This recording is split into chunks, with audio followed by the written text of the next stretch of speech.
दक्षिणेश्वर काली मंदिर के बारे में जाने कुछ अनसुनी रोचक बातें।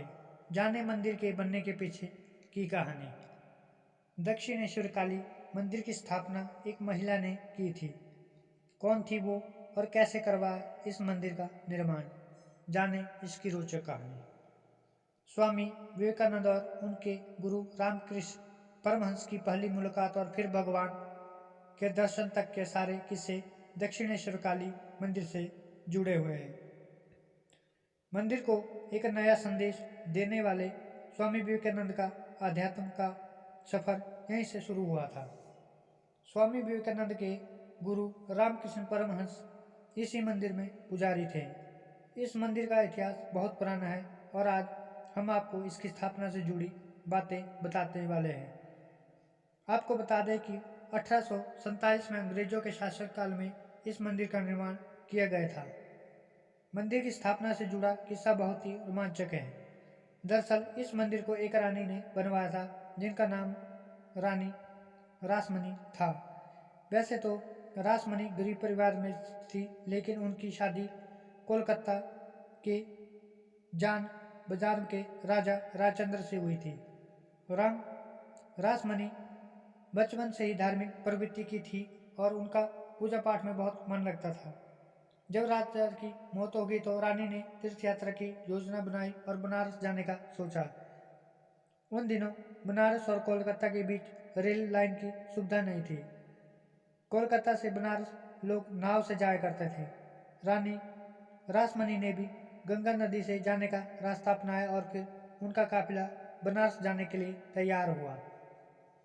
लेकिन यात्रा पर जाने के ठीक एक रात पहले रानी रासमणी के साथ एक अजीब घटना घटी। ऐसा कहते हैं कि माँ काली ने उनके सपने में आकर उन्हें कहीं नहीं जाने और यहीं मंदिर बनवाने को कहा। इसके बाद बनारस जाने का कार्यक्रम रद्द कर रानी ने गंगा के किनारे माँ काली का मंदिर बनवाने का निर्णय लिया और मंदिर के लिए जगह की खोज शुरू कर दी। कहते हैं कि जब रानी गंगा के घाट पर जगह की तलाश करते हुए आई तो उनके दिल से एक आवाज आई कि इसी जगह पर मंदिर का निर्माण होना चाहिए। फिर ये जगह खरीद ली गई और मंदिर बनाने का काम तेजी से कर दिया गया। 1847 में मंदिर का निर्माण कार्य शुरू हुआ और पूरे 8 सालों बाद इसका काम 1855 को पूरा हुआ। इस मंदिर की भव्यता को देखकर इस बात का अंदाजा लगाया जा सकता है कि रामकृष्ण परमहंस का इस मंदिर से जुड़ने का किस्सा भी काफी रोचक है। दरअसल मंदिर निर्माण के बाद राज पुरोहित को यहाँ पूजा अर्चना करने का जिम्मा सौंप दिया गया।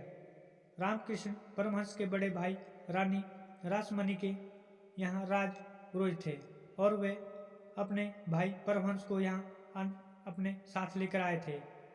दक्षिणेश्वर काली मंदिर जाने माने धार्मिक स्थलों में से एक है जहाँ देश के कोने कोने से लोग आते हैं और घंटों कतार में खड़े होकर देवी के दर्शन का इंतजार करते हैं। कहते हैं कि दक्षिणेश्वर काली मंदिर की वह मंदिर है जहाँ रामकृष्ण परमहंस को माँ काली ने दर्शन दिया था और स्वामी विवेकानंद को भी भगवान के दर्शन इसी मंदिर में हुए थे। आपको बता दें कि दक्षिणेश्वर काली मंदिर में परमहंस देव का कमरा है जिसमें उनका पलंग और दूसरी चीजें सुरक्षित रखी हुई है और वो वट वृक्ष है जिसके नीचे परमहंस देव ध्यान किया करते थे। दक्षिणेश्वर काली मंदिर के बाहर परमहंस की धर्मपत्नी शारदा माता और रानी रासमणी की समाधि बनी हुई है। अगर आपको ये जानकारी अच्छी लगी तो जुड़े रहिए हमारे साथ इसी तरह और जानकारी पाने के लिए। आप हमारे चैनल को लाइक और सब्सक्राइब करना ना भूलें। धन्यवाद।